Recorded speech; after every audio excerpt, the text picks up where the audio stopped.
No one ever tells you how hard it is to be a stay-at-home mom. Like, especially a Christian stay-at-home mom, it really is like a job that never ends. It's constant, it's emotional, it's an all-consuming kind of hard. And so in today's Honest Motherhood vlog, I'm gonna take you through the real and raw moments, but I'm not just gonna stay there because I do believe God's grace sustains us and carries us through all these hard moments of motherhood. There's a moment in motherhood where reality just hits you and you understand this job, this calling, it never ends. People will say being a stay-at-home mom is really hard, but they don't always tell you why. Like, they don't tell you about the mental load, the constant demands, the feeling of giving everything you have and it's still never enough. But honestly, even in like all of the reality and the rawness of it all, God's grace meets us there. From the time that we wake up, throughout our sleep, God is with us, holding us together. Let me see him. Thank you. Jesus, thank you for this meal. God, I ask for your presence. Let your Holy Spirit touch us today. Some days it just feels impossible, like you're pulled in 100 different directions, you're tired, you're overwhelmed, you're past your limits. And motherhood is beautiful like that because it exposes every weakness, and still God meets us in the middle of it all. And I love that he doesn't expect us to be perfect, but he still offers us strength and he offers us the ability to lean on him. 2 Corinthians, it says that it's sufficient for us. It's made perfect in weakness. I believe that weight helps lead us to his arms so that we can find rest in him. The other thing is that there's no clock out. Like the exhaustion, that exhaustion of motherhood, like honestly, no one talks about it, but it never ends. Like,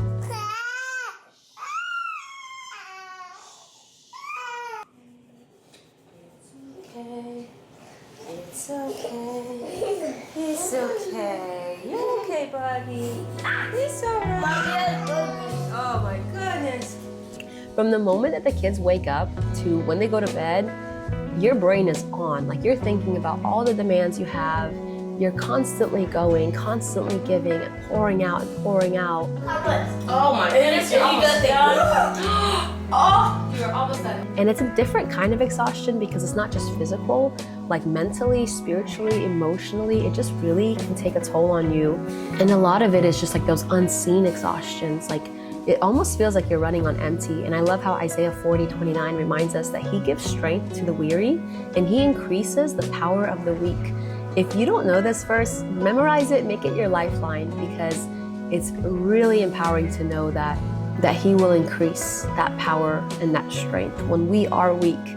Like, there is a constant checklist running through your mind. What needs to be done, who needs what the next appointment is, who's sick, who has this to do, that to do, and it feels like no one ever sees it. But what's really encouraging to remind yourself is that God sees everything. Like, he sees the unseen. Even in our most overwhelming, broken moments, he is there guiding us. In Psalm 121:3, it says, he will not let your foot slip. He who watches over you will not slumber. So even when we're exhausted and when we feel like we're carrying the weight of everything in the whole world, God is the one that is holding us together because we really can't do it on our own. That was a lot of screaming. Ew. Okay, so it is 8:30 and I am getting dressed for the day. I usually like to get dressed like in the morning, but when my husband is working longer, that just doesn't always happen. And this morning was like so crazy.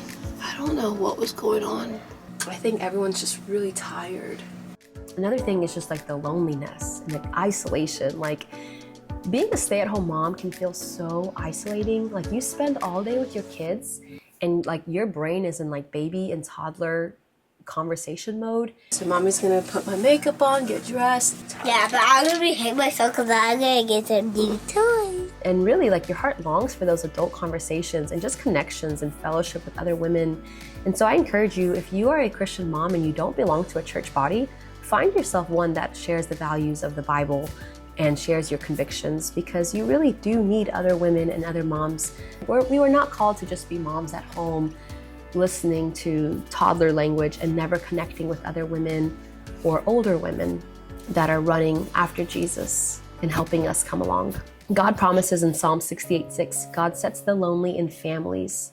So sometimes when we feel empty or lonely, God never leaves us. He puts us in families. And for me, that's where I go back to that church family. It's really crucial that we have that. And I think it also helps you not lose like your identity. Like before motherhood, I was like my own person. I had my own dreams, my own career, my passion, my hobbies. But somewhere along motherhood, you really do lose a lot of that. And sometimes you just wonder if you'll ever get that back or if you even know how to dream anymore. But God's callings are irrevocable. His purpose for you does not change. And he's actually using the season that you're in to refine you, to draw you closer to his heart. Philippians 1:6 says, being confident of this, that he who began a good work in you will carry it on to completion until the day of Jesus Christ. So even when I feel like I'm losing myself, God is working on me. He's growing me. He's preparing me for what's next. He's sanctifying me, and motherhood is one of the most sanctifying things in the world, especially when you're a stay-at-home mom. And like you have to put those dreams on hold many times. And you can scroll through social media and feel like everybody else has it figured out. God's timing is perfect. God is faithful. He has not abandoned you. Ecclesiastes 3:11 says he has made everything beautiful in its time. It means that God needs to refine you and prepare you for what he has planned for you. And that plan is always greater than what we can ever imagine. Yeah, so it's 1:50. Kids are down for bed and I feel really tired from today, so I'm actually gonna lay down and take a little nap. I got a nap. So, gonna make some coffee. I need to know that this is the season that God has called me to, and he's doing something eternal in me. So, after the kids wake up and we eat our food, it's kind of like part 2 of our day where we reset and we play on the playground, we play, we clean up. Take this back to your room, take this back to your room, take this back to your room. We're gonna do a reset of the house. We're gonna clean and then maybe go to the playground. We'll see. Yeah. We're just gonna see. Yeah.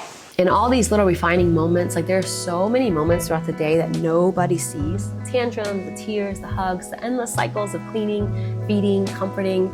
It feels like no one notices, but God does. God sees every moment, and it really is a sacrifice. Like what you're doing in your family when you're staying home and you're giving up these dreams and these hobbies and these careers. I want to clean up because we're a family. Oh my goodness, you want to clean up because we're a family? Yes.